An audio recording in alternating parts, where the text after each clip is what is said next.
Hello दोस्तों, नमस्कार। मेरा नाम मनीष कौशल है और मैं एक कंप्यूटर प्रोफेशनल हूं और मैं आपके लिए नए नए वीडियोस लेके आता रहता हूं जो कंप्यूटर और टेक्नोलॉजी से रिलेटेड होते हैं। दोस्तों, आज मैं आपके लिए ऐसा वीडियो लेके आया हूं जो आपके लिए बहुत ही फ़ायदेमंद होने वाला है।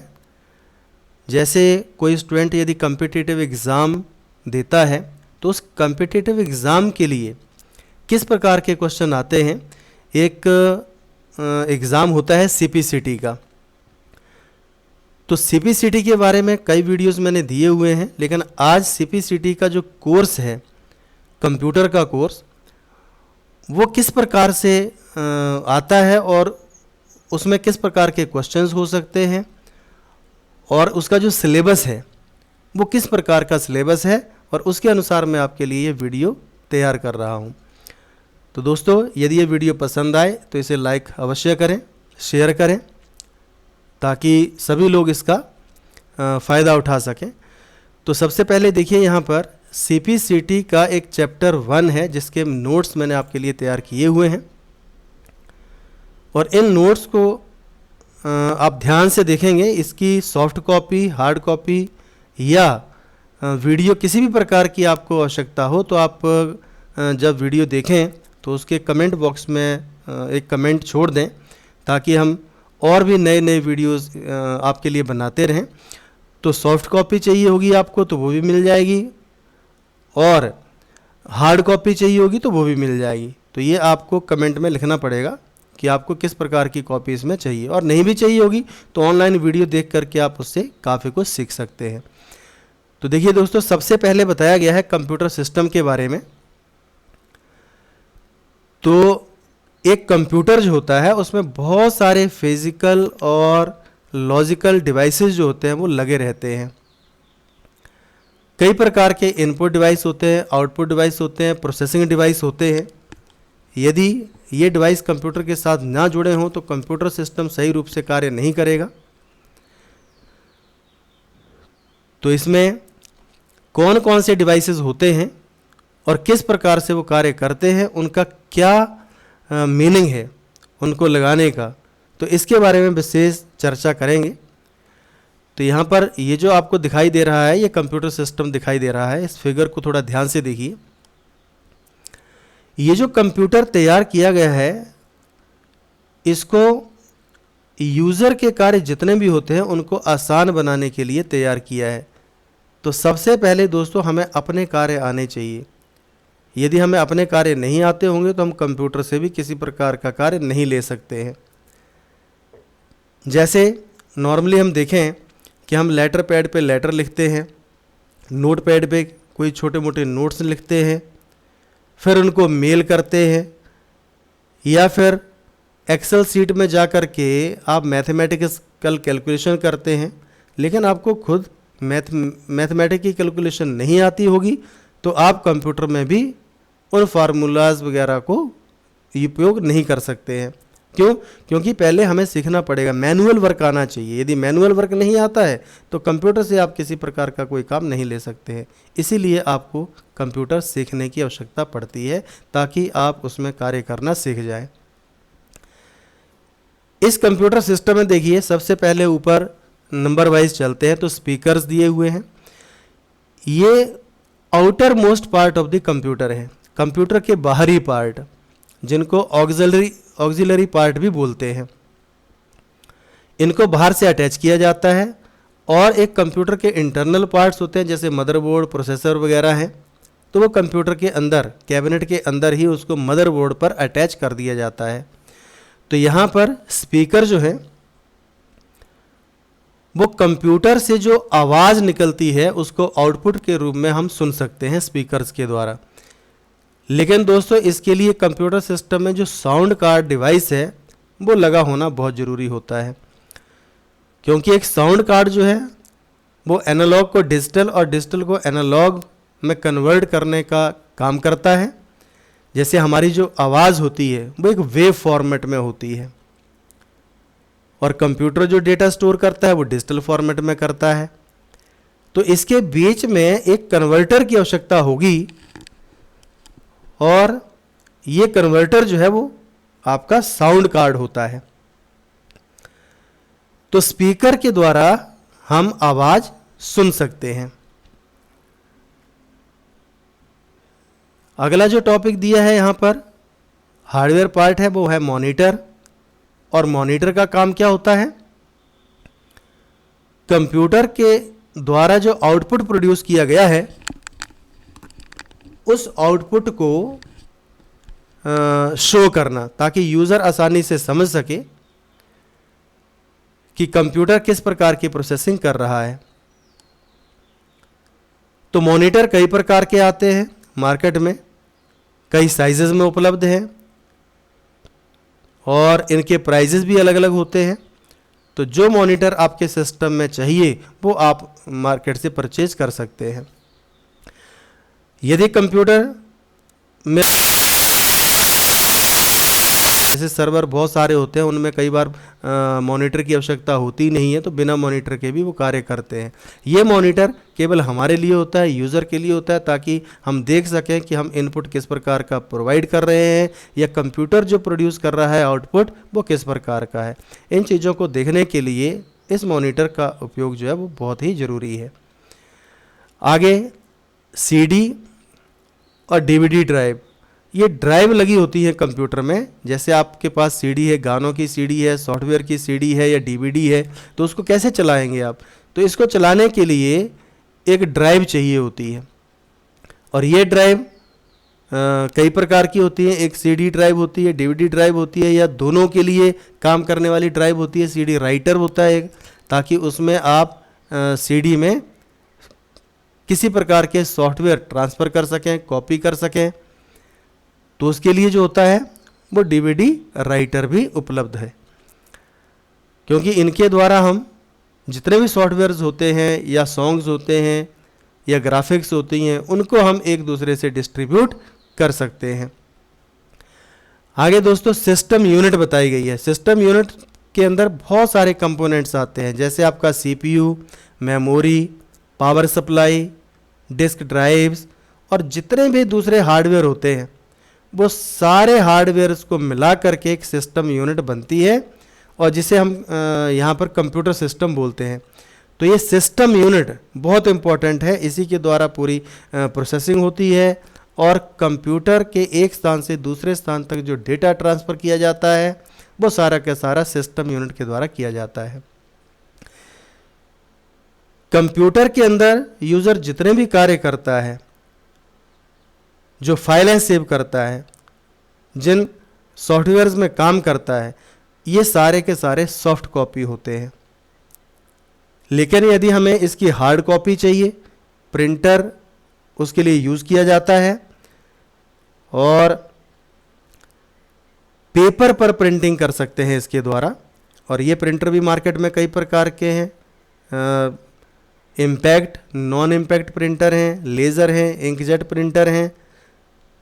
तो आपको जिस प्रिंटर की आवश्यकता होती है वो आप परचेज़ करके अपने कंप्यूटर सिस्टम के साथ अटैच कर सकते हैं, और इससे दोस्तों हमें हार्ड कॉपी प्राप्त होती है। कंप्यूटर सिस्टम में जितना कार्य करेंगे वो सारे का सारा टेम्परेरी रहता है, मतलब वो रैम में स्टोर रहता है। यदि किसी कारणवश लाइट ऑफ हो जाए या कंप्यूटर बंद हो जाए तो जितना डेटा होता है वो सारे का सारा इरेज हो जाता है, समाप्त हो जाता है। लेकिन हम चाहते हैं कि ये जो डेटा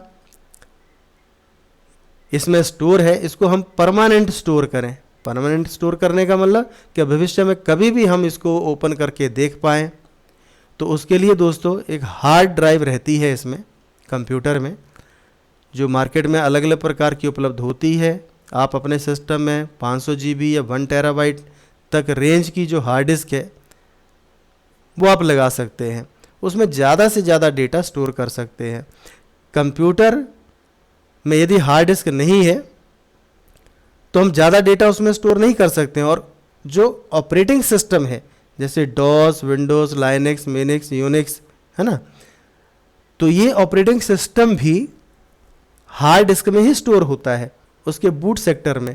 जैसे आप कंप्यूटर को स्टार्ट करते हैं तो ये ऑपरेटिंग सिस्टम जो है वो कंप्यूटर को स्टार्ट करने का काम करता है, और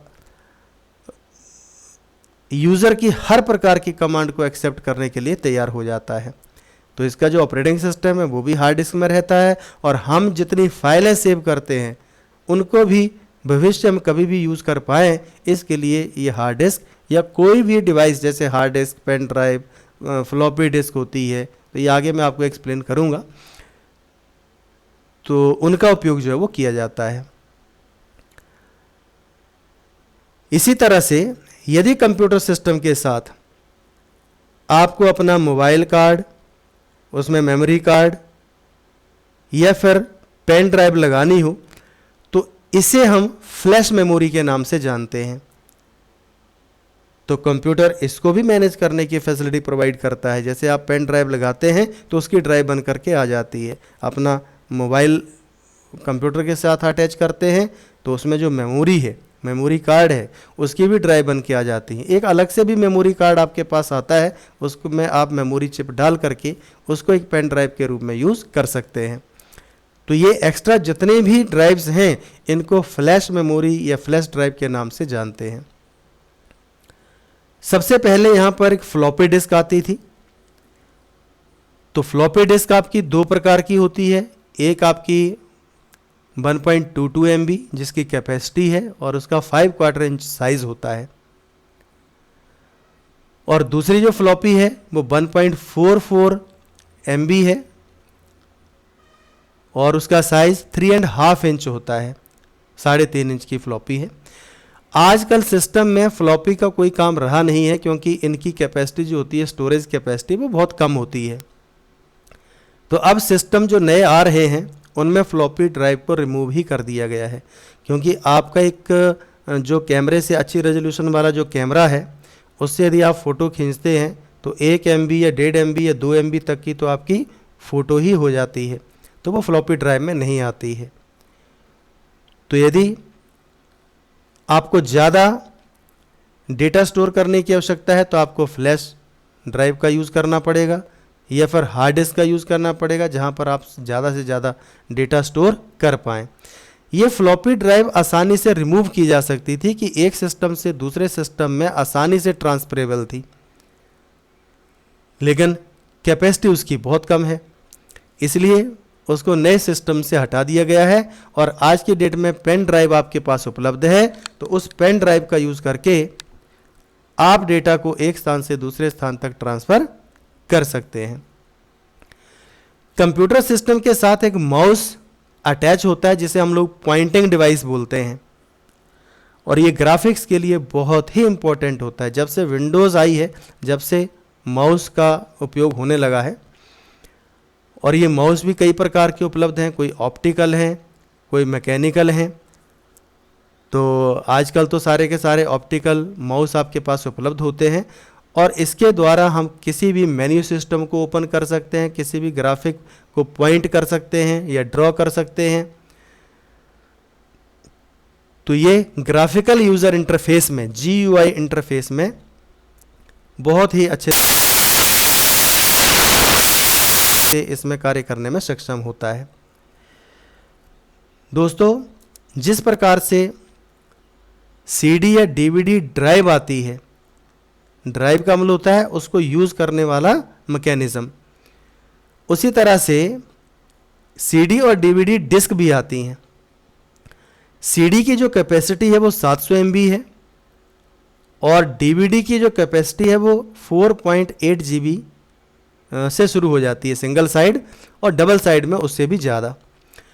एक और ड्राइव आती है जिसको बोलते हैं BD, ब्लू रे डिस्क, और उसकी कैपेसिटी बहुत ज़्यादा होती है। वो 25 GB से लेकर 200 GB तक की BD जो है वो मार्केट में उपलब्ध है।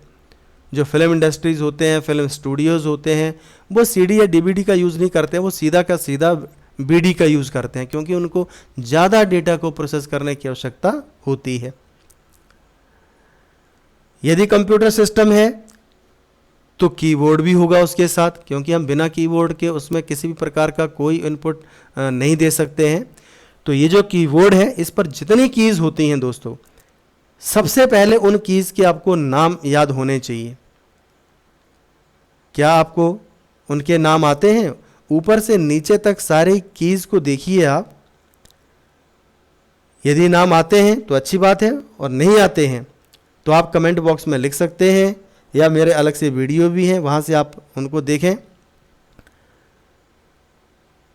तो ये नाम आपके पास होने चाहिए। जैसे मैं एक दो के आपको बताता हूँ।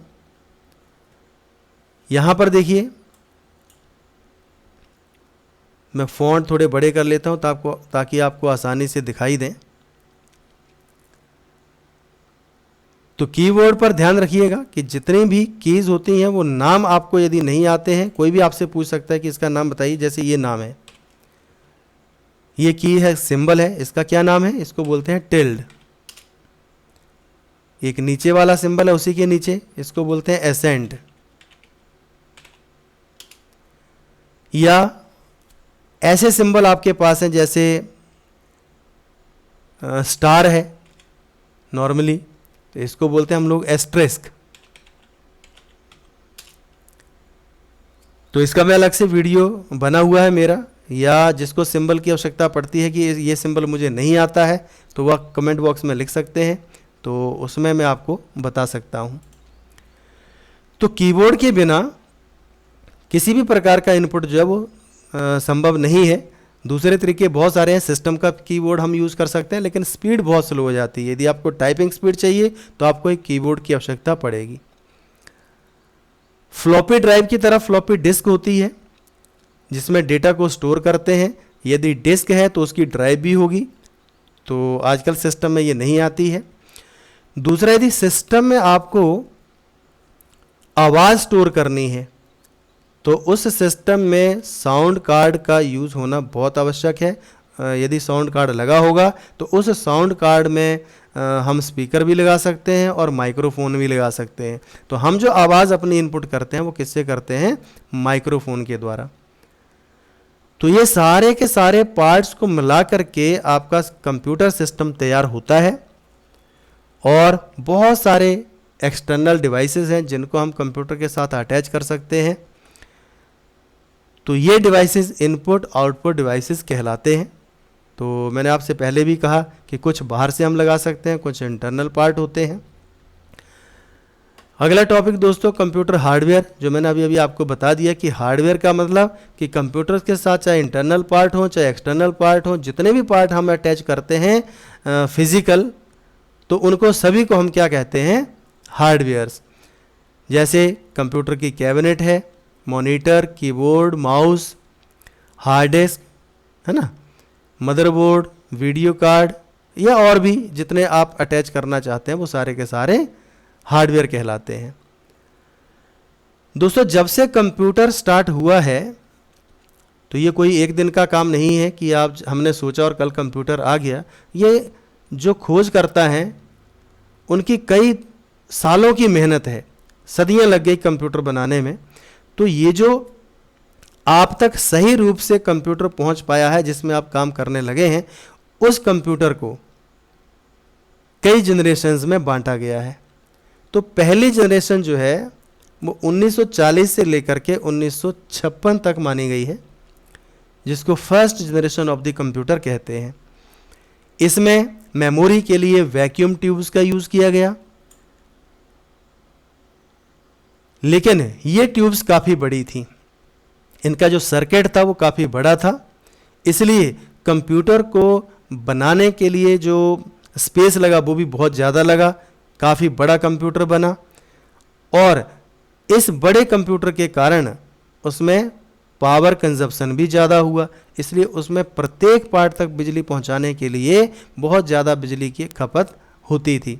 और ये पार्ट्स ज़्यादा से ज़्यादा जिसको बोलते हैं कि हीट प्रोड्यूस करते थे, गर्म ज़्यादा होते थे ये, इसलिए उनके रख रखाव के लिए एक एसी की आवश्यकता होती थी ताकि ये ज़्यादा गर्म ना हो और सही रूप से कार्य करें। तो पहली पीढ़ी के जो कंप्यूटर हैं वो यूनिवैक या एनियाक, है ना, ये सारे के सारे कंप्यूटर जो हैं वो अलग अलग कंपनीज के द्वारा तैयार किए गए और यूज़र तक पहुंचाए गए, लेकिन ये बहुत बड़े कंप्यूटर थे जो आम लोगों की पहुंच से बाहर थे। जो कंप्यूटर की दूसरी जनरेशन है वो 1956 से 1963 तक मानी गई है। इसमें मेमोरी के लिए वैक्यूम ट्यूब्स के स्थान पर ट्रांजिस्टर्स का यूज़ किया जाने लगा और ट्रांजिस्टर में बहुत सारी वैक्यूम ट्यूब्स का ग्रुप था, उसका कॉम्बिनेशन था, लेकिन इसका साइज़ बहुत ही छोटा हो गया। साइज़ छोटा होने के कारण कंप्यूटर का भी साइज़ छोटा हो गया, उनके जितने पार्ट थे उनका भी साइज़ छोटा हो गया, लेकिन इसकी जो स्पीड थी वो फास्ट हो गई और ये सारा का सारा कंप्यूटर जो है वो बिजली कम खपत करने लगा, क्योंकि पार्ट छोटे हो गए तो बिजली की खपत भी कम हो गई। दोस्तों ये ध्यान रखिए, जब दूसरी पीढ़ी हमारी कंप्यूटर्स की आई तो उसी समय कुछ कंप्यूटर की भाषाओं का भी यहाँ पे यूज़ हुआ, उनको भी तैयार किया गया, जैसे कोबोल, फोर्ट्रेन। कोबोल का मतलब कॉमन बिजनेस ओरिएंटेड लैंग्वेज है और फोर्ट्रेन जो है वो फार्मूला ट्रांसलेशन लैंग्वेज है। यदि कंप्यूटर से किसी प्रकार का कोई काम करवाना है तो ये काम हम किसी न किसी कंप्यूटर भाषा के द्वारा ही उसमें निर्देश देते हैं हम लोग। और यदि आपको कंप्यूटर लैंग्वेज नहीं आती है तो हम किसी प्रकार का प्रोग्राम तैयार नहीं कर सकते हैं, क्योंकि हम जितने भी निर्देश देते हैं, जितने भी कमांड देते हैं, वो सारी की सारी कंप्यूटर की किसी लैंग्वेज के द्वारा ही देते हैं। दोस्तों जो कंप्यूटर की अगली पीढ़ी है, तीसरी पीढ़ी, third generation of the computer, वो 1964 से 1971 तक मानी गई है और इसमें इंटीग्रेटेड सर्किट का यूज़ किया गया। और ये सर्किट्स जो हैं इसमें हजारों लाखों ट्रांजिस्टर्स का उपयोग करके एक चिप तैयार की गई और ये चिप सिलिकॉन चिप कहलाती है, सिलिकॉन मटेरियल से बनाई गई है। इसकी स्पीड बहुत फास्ट है और इसका साइज बहुत ही छोटा है। और ये ध्यान रखिए, जितना साइज छोटा होता जाता है कंप्यूटर की जो स्पीड है वो बढ़ती जाती है और पावर कंजप्शन भी कम हो जाता है। तो ये कंप्यूटर बहुत ही शक्तिशाली होने लगे। यहाँ पर जो कंप्यूटर की चौथी पीढ़ी है, फोर्थ जनरेशन, ये 1972 से लेकर के 2010 तक मानी गई है। इसमें माइक्रो प्रोसेसर का उपयोग किया गया। बहुत सारी कंपनी जैसे इंटेल कंपनी है, दूसरी और कंपनीज़ हैं, IBM कंपनीज़ हैं, तो ये लोग माइक्रो प्रोसेसर तैयार करने लगे। और माइक्रो प्रोसेसर तैयार करने से क्या हुआ कि बहुत सारे काम एक ही जगह पर होने लगे। इसमें इनपुट, आउटपुट और प्रोसेसिंग, ये सारे काम जो हैं एक छोटी सी चिप के द्वारा किए जाने लगे और उस छोटी चिप का नाम रखा माइक्रो प्रोसेसर। यहाँ पर आने के बाद कंप्यूटर जो उसका साइज इतना छोटा हो गया कि ये आम लोगों की पहुंच तक आ गया। डेस्कटॉप कंप्यूटर जितने भी बने, लैपटॉप कंप्यूटर, ये सारे के सारे कंप्यूटर इस पीढ़ी में तैयार होने लगे और लोगों तक पहुंचने लगे। और कंप्यूटर में इतनी बड़ी क्रांति आई कि हर आदमी जो है उस कंप्यूटर का यूज़ करने लगा और अपने जितने भी कार्य हैं, छोटे ऑफिस के, स्कूल के, कॉलेज के, ये सारे के सारे कार्य जो है उस कंप्यूटर के द्वारा किए जाने लगे। इसी कैटेगरी में 2010 के बाद जितने भी मशीनें आई, जितने भी कंप्यूटर आए, उनमें आर्टिफिशियल इंटेलिजेंस का यूज़ किया जाने लगा। आर्टिफिशियल इंटेलिजेंस का मतलब होता है कृत्रिम बुद्धि, और सबसे बड़ा इसका एग्जाम्पल होता है रोबोटिक्स। यदि कोई रोबोट है तो वो कोई काम कर रहा है, जैसे कोई सामान उठा रहा है या चल रहा है, तो उसमें एक दिमाग डालना कि आगे यदि दीवार आती है या कोई खड्डा आता है या कोई ऑब्जेक्ट पड़ा हुआ है जिसको वो क्रॉस नहीं कर सकता है ना, या छलांग लगानी है, दौड़ना है, तो ये रोबोटिक्स है। रोबोट तो एक मशीन है, तो ये सारे काम करेगा कैसे? तो ये जो काम उससे करवाएंगे हम, ये कृत्रिम बुद्धि डाली जाएगी उसमें, वो सारी की सारी लैंग्वेजेस के द्वारा की डाली जाती है। उसमें कई प्रकार की लैंग्वेज है, जैसे वर्चुअल रियलिटी मार्कअप लैंग्वेज है, उसका भी उसमें उपयोग किया जाता है।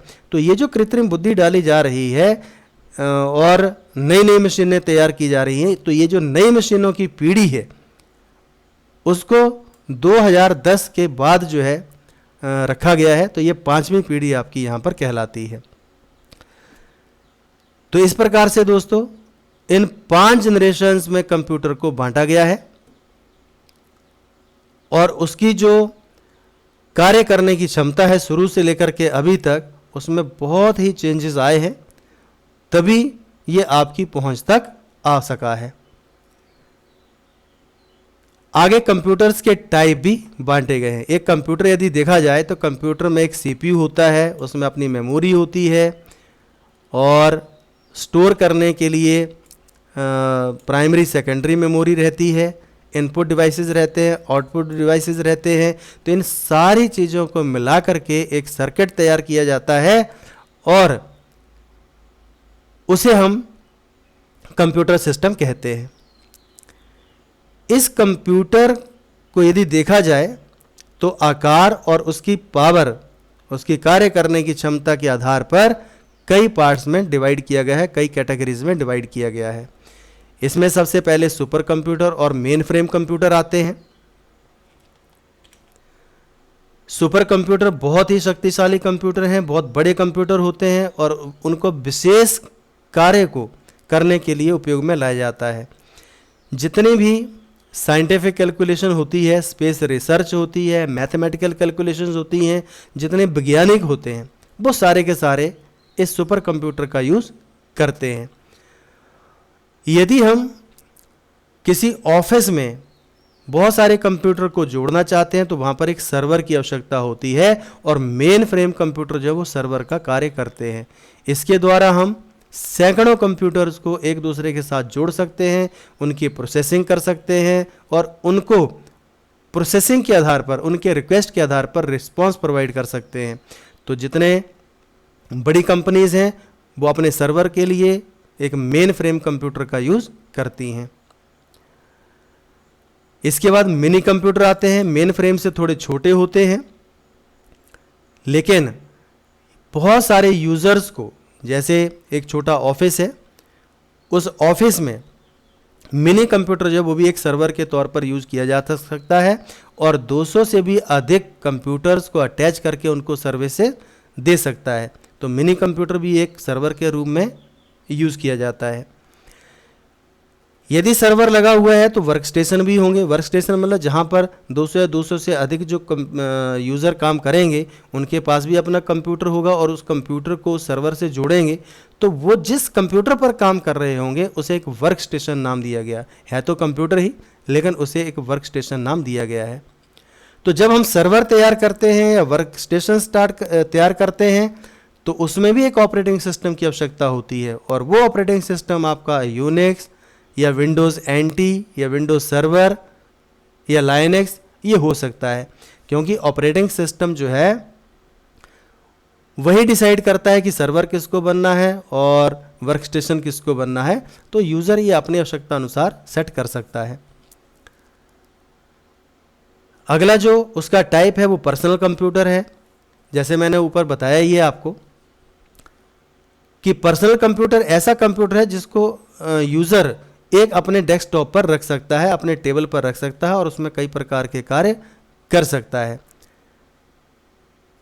जिसे बहुत सारी कंपनीज ने बनाया है। IBM कंपनी है, इंटरनेशनल बिजनेस मशीन, तो उसने सबसे पहला पर्सनल कंप्यूटर जो है वो मार्केट में पहुंचाया था। उसके बाद एप्पल, डेल, एसर, कई प्रकार की जो कंपनीज मार्केट में आई हैं उन्होंने अलग अलग पर्सनल कंप्यूटर्स यूज़र्स के लिए तैयार किए हैं। ये जो पर्सनल कंप्यूटर हैं ये भी कई प्रकार के हैं दोस्तों, जैसे टावर मॉडल में desktop model, notebook computer, laptop computer, सब नोटबुक या hand held computer, palm top और पीडीए को बोलते हैं पर्सनल डिजिटल असिस्टेंट। तो ये सारे के सारे कंप्यूटर जो हैं ये किसके अंतर्गत आते हैं, आपके पर्सनल कंप्यूटर के अंतर्गत। तो बहुत सारे ऐसे कंप्यूटर जिनको टेबल पर रखा जाता है, जिनको लैप पर रखा जाता है, इसीलिए लैपटॉप नाम रख दिया है उसका, या जिसको हाथ पर यूज़ किया जा सकता है उसको पीडीए या पाम टॉप नाम दिया गया है। तो जितना छोटा कंप्यूटर होगा काम थोड़ा कम करेगा, स्पीड थोड़ी स्लो होगी, लेकिन आपका काम उसमें अवश्य हो जाएगा, आप कई प्रकार के कार्य उसमें कर सकते हैं। लेकिन सही कंप्यूटर जो है आपका लैपटॉप या जो आपको डेस्कटॉप कंप्यूटर है, पर्सनल कंप्यूटर है, ये ज़्यादा से ज़्यादा कार्य करने में सक्षम होते हैं। दोस्तों नीचे कंप्यूटर है, इसकी एक ब्लॉक डायग्राम बनाई गई है। तो ब्लॉक डायग्राम का मतलब कि वो किस प्रकार से काम करता होगा, किस प्रकार से इनपुट लेता है, किस प्रकार से आउटपुट जाता है, तो ये ब्लॉक डायग्राम में बताया गया है। यदि आप इस फिगर को देखेंगे तो इसमें कई सारी चीज़ें हैं जिनको बहुत ही छोटे रूप में दिखाया गया है और इसमें ज़्यादा से ज़्यादा कार्य जो है वो किया जा सकता है। देखिए block diagram of the computer. Data को जहां से इनपुट किया जाता है उसे इनपुट यूनिट कहते हैं, और जहां पर डेटा आउटपुट हो रहा है उसे आउटपुट यूनिट नाम दिया गया है। बीच में सेंट्रल प्रोसेसिंग यूनिट होती है जिसे सीपीयू बोलते हैं हम लोग। तो डेटा इनपुट करेंगे और वो सीपीयू में पहुंचेगा, कंट्रोल यूनिट उसे कैच करेगी, एएलयू को देगी, एएलयू कोई ना कोई रिजल्ट बनाएगा, चाहे वो अर्थमेटिक हो चाहे लॉजिकल हो, और उसे मेमोरी में स्टोर कर दिया जाएगा, प्राइमरी स्टोरेज में, रैम में। यदि इसे परमानेंट स्टोर करना है तो उसे सेकेंडरी स्टोरेज में ट्रांसफ़र किया जाएगा, जैसे हार्ड डिस्क में। और यदि उसे आउटपुट के रूप में देखना हो तो मॉनिटर आउटपुट के लिए यूज़ किया जाता है, या आपको हार्ड कॉपी लेनी है तो प्रिंटर यूज़ किया जाता है। तो इस प्रकार से ये पूरी की पूरी डायग्राम जो है वो एक सिस्टम की ब्लॉक डायग्राम के रूप में दर्शाई गई है। यहाँ पर देखिए जो लाइन लगी हुई है, ये जो एरो आपको दिखाई दे रही है, ये डेटा फ्लो एरो कहला रही है कि डेटा यहाँ से कहाँ जा रहा है। देखिए ये एरो जिस साइड होगी उस साइड डेटा जो है उसका इनपुट या आउटपुट होता है। दूसरा ये जो डॉटेड लाइन है इसको कंट्रोल फ्लो कहते हैं, कि मतलब डेटा यहाँ से यहाँ भी जा सकता है और यहाँ से यहाँ भी जा सकता है। तो ये आपकी कंप्यूटर की डायग्राम है और इससे हम आसानी से समझ सकते हैं कि इनपुट और आउटपुट किस प्रकार से काम करते हैं। दोस्तों कंप्यूटर में सीपीयू ही एक ऐसा पार्ट है वो जो बहुत ही ज़्यादा पावरफुल है। कंप्यूटर के जितने भी कार्य होते हैं उनको करने में ये मुख्य भूमिका निभाता है। कंप्यूटर में इनपुट देना, उसका आउटपुट, या जितने भी कंप्यूटर के पार्ट हैं वहाँ पर सारे का सारा डेटा पहुँचाना ये सीपीयू का ही काम है, सेंट्रल प्रोसेसिंग यूनिट का ही काम है। ये भी कई प्रकार से डिवाइड होती है, जैसे ऊपर बता चुका हूँ, control unit, arithmetic and logical unit और स्टोरेज यूनिट। तो सीपीयू मुख्य रूप से इन 3 पार्ट्स में डिवाइड होता है।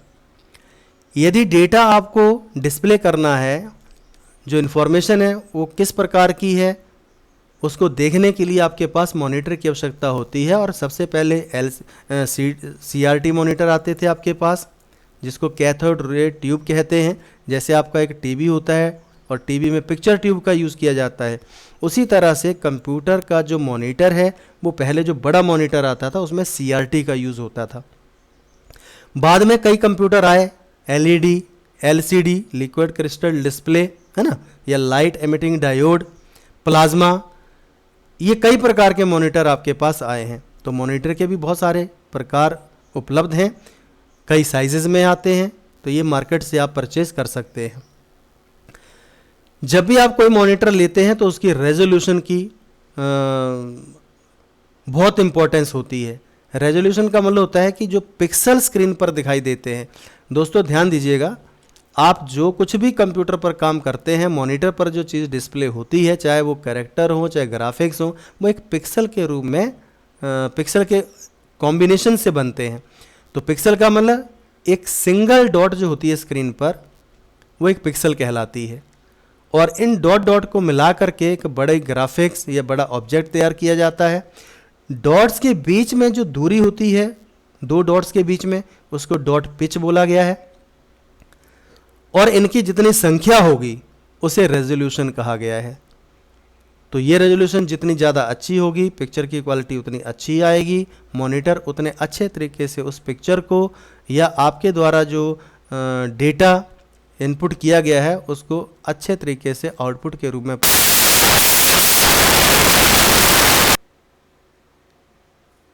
तो मॉनिटर इस रेजोल्यूशन पर काम करते हैं और ये आपके कंप्यूटर पर भी डिपेंड करता है कि आपका जो प्रोसेसर है वो कितनी रेजोल्यूशंस को हैंडल कर रहा है। मॉनिटर भी उसी प्रकार से उस रेजोल्यूशन को हैंडल करने में सक्षम होंगे।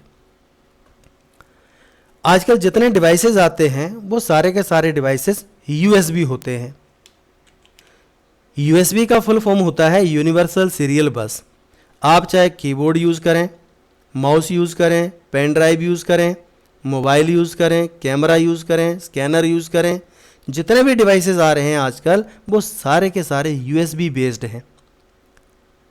यूएसबी बेस्ड मतलब कंप्यूटर में इनको अंदर से अटैच करने की आवश्यकता नहीं होती है, ना किसी कार्ड की आवश्यकता होती है। ये सीधे सीधे पेन ड्राइव की तरह यूएसबी ड्राइव में लगा सकते हैं, कनेक्टर में लगा सकते हैं। तो ये कई प्रकार के हैं यहाँ पर। तो यूएसबी का जो 1.0 वर्जन था उसे लो स्पीड नाम दिया गया है। 1.5 मेगाबिट्स पर सेकंड ये डेटा को ट्रांसफ़र करने में सक्षम होता है। इसका जो अगला वर्जन है वो 1.1 वर्जन है, full speed 12 MBPS data transfer कर सकता है। 2.0 वर्जन जो है वो हाई स्पीड वर्जन कहलाता है, 480 MBPS स्पीड है उसकी। 3.0 वर्जन सुपर स्पीड कहलाता है, 5 गीगाबिट्स पर सेकंड इसकी स्पीड है। और 3.1 वर्जन जो है वो भी सुपर स्पीड है और ये 10 Gbps तक डेटा को हैंडल करने में सक्षम है। दोस्तों बहुत सारी कंपनीज हैं, इंटेल, कॉम्पैक, माइक्रोसॉफ्ट, IBM या DEC है ना, नॉर्टल, NEC, ये सारी कंपनीज यूएसबी बनाती हैं और आप तक पहुंचाती हैं। तो जब से यूएसबी डिवाइस आए हैं, जब से बहुत ही आसान हो गया है काम, क्योंकि आप सीधा सीधा यूएसबी उसको कनेक्टर में उसको अटैच करिए और अपना काम स्टार्ट करिए। तो ये बहुत ही इम्पोर्टेंट डिवाइस होता है। सबसे इम्पोर्टेंट जो है वो मदरबोर्ड, क्योंकि कंप्यूटर में यदि मदरबोर्ड नहीं है तो आप किसी भी प्रकार का जो एक्सटर्नल डिवाइसेस होते हैं उनको आप मदरबोर्ड में अटैच नहीं कर सकते हैं, काम ही नहीं करेंगे वो, क्योंकि उसकी जब कनेक्टिविटी नहीं मिलेगी तो आप उसमें काम कैसे करेंगे। इसको ध्यान से देखिए, इसकी डायग्राम है। इस डायग्राम में कंप्यूटर को जब आप ओपन करेंगे, उसको खोलेंगे तो अंदर एक मदरबोर्ड मिलेगा आपको। तो ये अलग अलग कंपनीज़ के द्वारा बनाए गए हैं। तो इस तरह से जो मदरबोर्ड है, ये थोड़ा सा डायग्राम बना करके दिखाया हुआ है कि यहाँ पर ISA स्लॉट होते हैं, जहाँ पर कई प्रकार के जो आपकी रैम चिप है उसको लगा सकते हैं, या फिर दूसरे जो डिवाइसेस होते हैं जैसे बोर्ड लगाते हैं आप, तो वो बोर्ड आप एक्सपेंशन बोर्ड उसके द्वारा लगा सकते हैं। स्लॉट, बैटरी, उसके लिए भी स्लॉट वो बना हुआ है कि उसको लगाएंगे कहाँ, मदरबोर्ड में। कीबोर्ड का कनेक्टर होता है, रैम के लिए लगाने के लिए जगह बनी हुई है, स्लॉट बने हुए हैं। CPU को लगाने के लिए बने हुए हैं, या जो आपकी कैश मेमोरी होती है या बायोस होते हैं। तो जितने भी कंप्यूटर के साथ आप कम्युनिकेशन करेंगे उसके लिए कनेक्टर यहाँ पर उपलब्ध है, तभी ये काम करेंगे, अदरवाइज काम नहीं करेंगे। तो मदरबोर्ड जो है वो कंप्यूटर का यहाँ पर मुख्य पार्ट है। ग्राफिक कार्ड इसमें लगा सकते हैं हम लोग। ग्राफिक कार्ड का मतलब कि यदि कंप्यूटर आपका ज़्यादा रेजोल्यूशंस को हैंडल नहीं कर सकता है तो आप एक बाहर से ग्राफिक कार्ड का उपयोग कर सकते हैं। जैसे जो बच्चे गेम खेलते हैं तो गेम के लिए ज़्यादा रेजोल्यूशन की आवश्यकता होती है और जल्दी फास्ट उसकी इंस्ट्रक्शंस को कैलकुलेट करने की आवश्यकता होती है। तो इसके लिए हम ग्राफिक कार्ड कंप्यूटर के साथ अटैच कर सकते हैं। तो ये ग्राफिक कार्ड भी कई प्रकार के आते हैं, एक इंटीग्रेटेड होते हैं, एक डिस्क्रीट होते हैं, तो इनका यूज़ भी किया जा सकता है। तो ग्राफिक कार्ड जितने भी हैं उसके लिए जो पोर्ट होते हैं उनको लगाएंगे कहाँ पर, तो देखिए ये पोर्ट उपलब्ध हैं, BGA है, वीडियो ग्राफिक एरे बोलते हैं, या DVI digital visual interface, HDMI high definition multimedia interface, या डिस्प्ले पोर्ट। इनका आप यूज़ करके ग्राफिक कार्ड को अटैच कर सकते हैं और आवश्यकता अनुसार उससे कार्य ले सकते हैं। साउंड कार्ड का मैं ऊपर आपको बता ही चुका हूँ। साउंड कार्ड का मतलब ये कार्ड ऐसा होता है जिसमें हम स्पीकर या अपने माइक्रोफोन को अटैच करते हैं। यदि हम स्पीकर और माइक्रोफोन को अटैच करना चाहते हैं तो कंप्यूटर में आपका साउंड कार्ड जो है वो सही रूप से इंस्टॉल होना आवश्यक है। यदि वो इंस्टॉल नहीं होगा तो हम साउंड का इनपुट आउटपुट किसी प्रकार का प्रोसेस नहीं कर सकते हैं। तो साउंड कार्ड जो कनेक्शन होते हैं उसके लिए भी कई प्रकार की यहाँ पर पॉइंट्स दिए गए हैं, जैसे डिजिटल आउटपुट है या इसकी जो लाइंस हैं तो कौन कौन सी होती हैं, क्योंकि उसकी जो तारें हैं एक नीला रंग होता है उसमें, है ना, और गुलाबी रंग है, हरा रंग है, उसमें कौन कौन सी आपको तार लगानी है या उनका क्या मतलब है, वो सारी चीज़ें यहाँ पर बताई गई हैं। या फायर वायर, मिडी, जॉयस्टिक, तो यहाँ पर आप जो है साउंड कार्ड का कनेक्शन कर सकते हैं। और इस साउंड कार्ड का जो उपयोग है वो कहाँ कहाँ किया जा सकता है, जैसे आपको गेम खेलना है, ऑडियो CD है, गाने सुनने हैं, मूवी देखनी है, ऑडियो वीडियो की कॉन्फ्रेंसिंग करनी है। ये आजकल बहुत ज़रूरी हो गया है क्योंकि अभी सारी जितनी एजुकेशन हो रही है वो सारी की सारी वीडियो कॉन्फ्रेंसिंग के द्वारा हो रही है। तो यदि आपके पास साउंड कार्ड नहीं है तो आप वीडियो कॉन्फ्रेंसिंग नहीं कर सकते हैं, अपनी आवाज़ को वहाँ तक नहीं पहुँचा सकते हैं या दूसरे की आवाज़ को हम नहीं सुन सकते हैं। तो जितने भी एजुकेशनल सॉफ्टवेयर हैं या जितने बिजनेस प्रेजेंटेशंस हैं या रिकॉर्ड है, आवाज़ को पहचानना हो तो यही डिवाइस जो है आपका काम करता है। तो बहुत सारे कंपनी हैं जो इन साउंड कार्ड को बनाती हैं और आप तक पहुंचाती हैं। तो दोस्तों आज के लिए इतना ही। अगले वीडियो में आपको और नई सारी चीज़ें बताऊंगा और इसका जो अगला चैप्टर है उसको एक्सप्लेन करके बताऊंगा। तो ये आपके पास PDF के रूप में या फिर वीडियो के रूप में आप तक सारी चीज़ें पहुंचती रहेंगी। तो तब मिलते हैं अगले वीडियो में। नमस्कार, जय हिंद।